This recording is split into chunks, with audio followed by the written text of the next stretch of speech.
I have been playing a little game called Ninja Gaiden 4, which is interesting because this code we got. Long story short, we ended up playing this game way later than we should have. It came out a good couple weeks ago. And I can't tell you I had any interest in playing this game. Not because there's anything wrong with the game. I just have other stuff I wanted to turn my attention to. You just hate ninjas. I get it. just hate ninjas, apparently. So I dived into the game thinking, like, I'll just check it out. Like, maybe play an hour or two. You see what the fuss is. And just for some context, I don't really have a history with this franchise. I remember playing, I don't know if it was like 2 or what, on the PS3 a lifetime ago. And I was much younger, knew nothing about the games, very difficult, didn't get it. I just never played. Young me was a very different beast. I played hard games, but with Ninja Gaiden, I was just like, I don't know, I didn't quite get into it. So hard cut to Ninja Gaiden 4.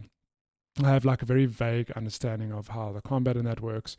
But after an hour or two, I was like, damn, this is really fun, to the point where I inhaled this game. I rolled credits on it, and I really enjoyed playing it. In terms of story, just this is one of those games where you close your eyes and you ignore everything about story. Because if I said to you, would you play Ninja Gaiden 4 for the story? What would your knee-jerk reaction be? Do you think it would have a good story? Based on what I just read up on Ryu Hayabusa about half an hour ago, no. So you'd be 100% right. The story here is means to an end. It's just like the setting for what you really want to enjoy is the fast-paced action. You play as not Ryu initially. You play as a new ninja called Yumiko. Yumiko? I don't know if he's existed in prior Ninja Gaiden games. Again, I've got You're asking the wrong person. I know, but I'm also just putting context out there because I don't want diehard fans to come for me in my family. I think if you're like a hardcore Ninja Gaiden lore fan, well done. Congrats to you. Well done. So you play as this dude, Yamako, who's part of an opposition clan to Ryu called the Raven clan. And he pretty much functions, I guess, the same as Ryu, though, in that he's got fast-paced attacks, cool ninja stuff. But yeah, this game front loads so much stuff from the get-go. That opening 20 minutes is just like tutorial screen after tutorial screen. You know, you've got your light attacks. You get access to this, I'm going to butcher the names, but like a Raven form, where if you hold Alt2, you can do like stronger attacks, but that drains a meter. Then late in the game, you can build up an ultimate meter, which lets you do these, like, into Berserker state to do these hardcore finishes. There's a lot going on. And then layered on top of this are, you know, if you've played Bayonetta as a good example, because this game's made by, what are they called? Platinum Games. No, it's co-developed by Platinum Games and the original creator of Ninja Gaiden. I just can't think of it. Team Ninja? I think it's... Who made Ninja Gaiden? We'll never know. Is it Team Ninja? I'm pretty sure it's Team Ninja. So Team Ninja owns, to my knowledge, like the franchise and the IP, but they co-developed this with Platinum Games. Team Ninja, yeah. So if you've played like a Bayonetta, for example, you'd be very familiar with the sort of combos and that sort of movements you would get, you know, in a fast-paced character action game. But to my understanding as well, there are certain touches that Platinum have introduced that didn't exist in past entries. So, for example, when you dodge here, if you time the dodge perfectly, there'll be a very slight slowdown of time. Very Bayonetta, you know. So there's a lot going on, but when you figure it out, so after that first hour or two, when I started, like, when things came together and the combat clicked, it was just, yeah, I just really enjoyed playing it. Like, I felt, you know, getting through the stages, figuring out how to string together combos and doing like gory finishes was good fun. And I think what really set it up for me was the first boss, like the first proper boss in the game was kind of a skill check where you couldn't just button mash anymore. You actually had to pay attention to what you were doing, to, you know, to block or dodge, whatever. And that was for me very much the Dark Souls thing where I go, well, it feels impossible, but if I'm just going to keep trying until I get it. And when I got it, diving to the next stage, fighting normal enemies, I was like, oh, okay, something's clicked. I understand why these games are so appealing. There's a good flow and a good satisfaction in learning how to string together combos, and it just feels cool to be this dude, unleashing hell and doing like some of the most insane gory finishes you've seen. I'm sure you've seen footage where this dude is dismembering everything in sight. It's such a rage. You're like, oh my god, what is going on in this game? But it's good fun. Like, it's got its flaws in terms of story and even in terms of the pacing. Like I was saying to you before we started recording, it's not a particularly long game if you just run through it like I did. And I say that not in a mean way. Like, it's 10 hours, which is very sufficient. Like, it's not a knock against the game. Short by modern standards. Yeah, it's 10 hours is a good run for me. And there are, there's way more playtime beyond that. You can replay chapters, there's challenge rooms, there's tons of unlocks. You can get a lot of time out of this game if you want to do that. There's online leaderboards, etc.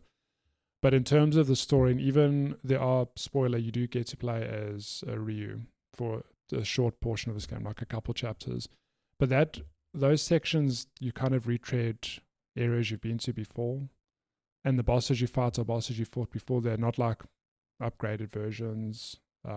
It just feels like... So you don't actually play as Ryu in general? Like, No. I know you said you're playing as this other character, No, but I thought that was more like the side character. No. The Yamako is the main character of this game. Oh, And Ryu's interesting. actually like the side/supporting character.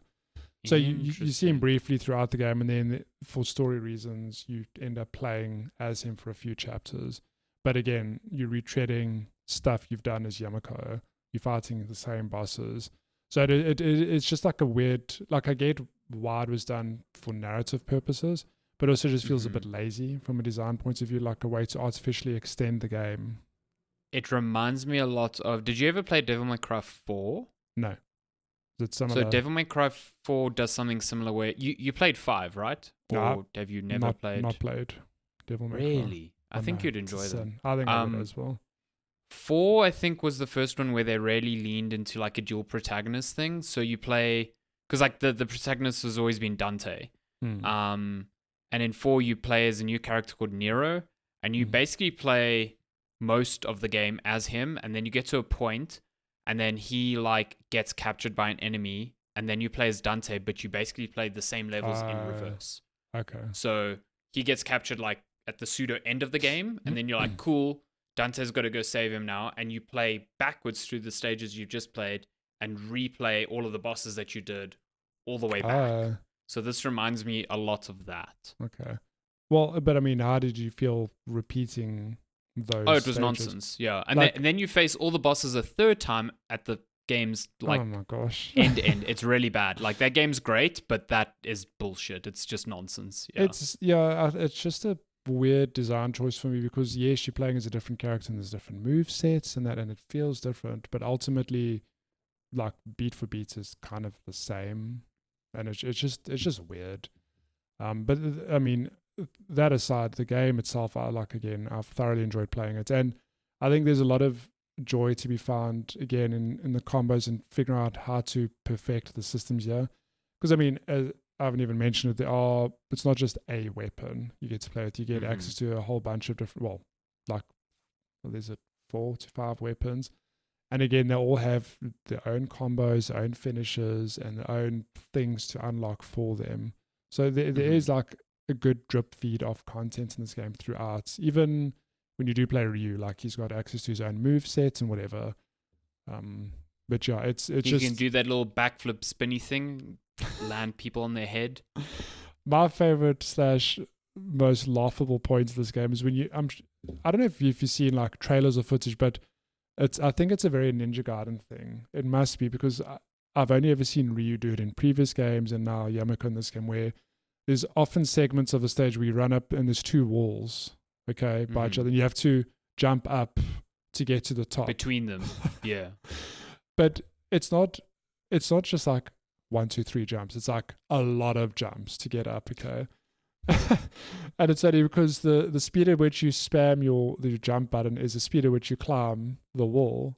It's not like a quick time event where you just push a button and then it happens. Like, you're the one jumping. So if you want, you could like just gently tap X and your dude will like jump, but if you spam X so fast, you're just like, and I think I could be wrong. I think that's a very Ninja Gaiden thing because I've seen it with Ryu in like past footage of other games, whatever, and it's just hilarious. I think, well, it would be interesting to see what a purist thinks of this game. Someone who has this history with the franchise, what they think of it. Because as a newcomer, there's a lot of lore and nonsense which the story was pretty easy to follow, but I don't know what happened before. But I'd be very interested to know if someone who's played the whole franchise, what do they think of? Oh, is this a good entry in it, or is it a bit lazy, or are the changes worthwhile? From what I've seen, I think it's a good game. Still a bit flawed, but it is a good foundation for the next Ninja Gaiden game, whatever that is. Where they take the story, God only knows, because the way but it'll happen. The games like this, you think, that's the definitive ending. There was always a something to do next time. I mean, it's pretty remarkable that this game even exists, honestly. True, yeah. If you asked me a year ago if, what dormant game would be coming back in 2025, I would not have guessed Ninja Gaiden, of all things. I think it's been 10 years since the last game. That sounds about right. Let's check. I had this open just because I was curious about it. Yeah, 2012 was Ninja Gaiden 3. Oof, okay, so that's like 13 years ago. It's been 13 a long years. time. And since then, there hasn't been like any re-releases of... Oh, no, they had the Ninja Gaiden Master Collection, 2021. Yeah. Let me just... I found this fascinating because when you said Team Ninja, I was like curious what else they had done because I kind of sort of knew. So Ninja Gaiden, they've done a lot of that. They did most of the Dead or Alives. They did the original Hyrule Warriors. Excuse me? They did Neo. Are doing Neo. Yeah. They've done Neo 1, 2, and 3 is coming out next year. They did Marvel Ultimate Alliance 3. What? Interesting. Yeah. Stranger of Paradise Final Fantasy Origin. Oh, that is a game I still need to play one day. Wulong Fallen Dynasty. Oh, okay, I played that. Yeah. Yeah. That's so interesting. Rise of Ronin. And that was last year or this year. They've done so much in the last 5 years. It is nuts. Okay, that I actually forgot that it Wulong because there's such a similarity in feeling. I can't tell you. It's one of those things where you can't put your finger on it, but there's something about the DNA of this game that reminded me so much of Wulong. I don't know if it's the sound or the movements or the combats, but yeah, okay, that checks out basically. Yeah, they've put out like almost more than one big like AAA game every year for the past 6 years. Wild. It's kind of remarkable. Yeah, pretty cool. But I guess also they're like co-developing some of the stuff. So like this one was co-developed with Platinum. Rise of Ronin was like also helped by like PlayStation, stuff like that. Anyway, it's just fascinating. It's like what a strange studio. They did a Metroid back in the day. Which one did they do? Other M, the one that I think a lot of people don't like. Okay. Yeah. Other M. Interesting. We got another one of those coming soon as well. I'm quite keen for that. Damn. Yeah, it's a lot going. They've been busy with a lot of stuff, but I will say this game, it did surprise me. Not because, like I said, not because I thought it would be bad. It's just one of those games where it just was not on my radar at all. It's just something I didn't think I'd play. Even though it's on Game Pass, it's like, I can't tell you I'm particularly interested in playing it, but I'm really glad I did. Like I enjoyed its flaws and all. It was good fun. Flaws and all. It does look like a fun way to spend like 10 hours. It sounds like a game I would chew through during the holidays just as like a guilty pleasure over, 2 or 3 days or something like that. Yeah. And I'm keen for that. Like I've got a lot of palate cleanser games on my radar for later in the year, like Silent Hill F is another one because that's also like 10 or so hours. Chronos, that one by Bloober, is a similar one.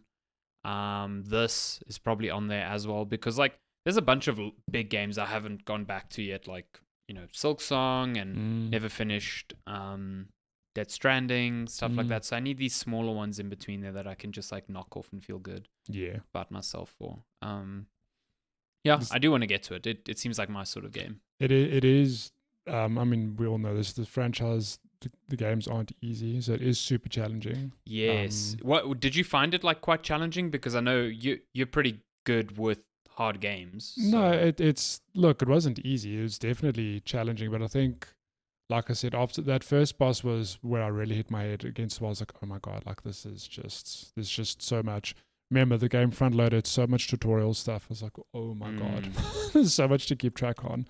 Is it like one of those boss fights where you're like, am I meant to like die here? And then you realize you're not? No, it was one of those really things bad. where it's just like, I have to, for lack of a better description, I have to get good to beat this boss, pretty much.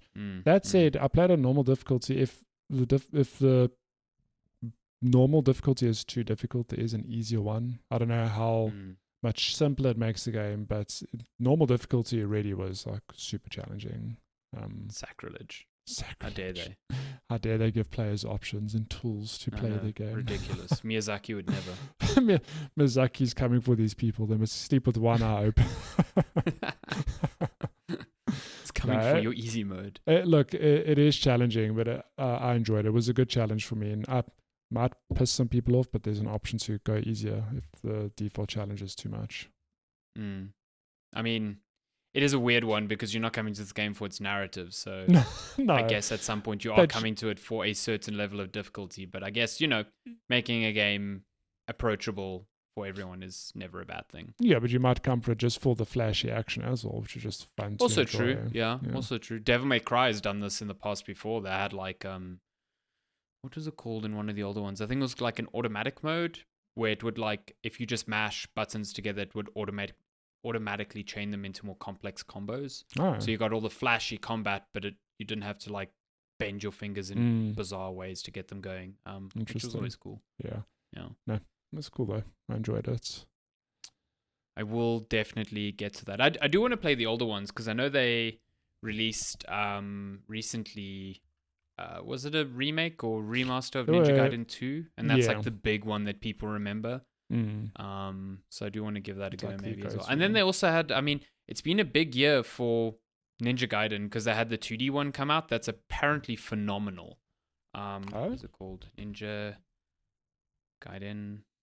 Is it Ninja Gaiden or is it Shinobi?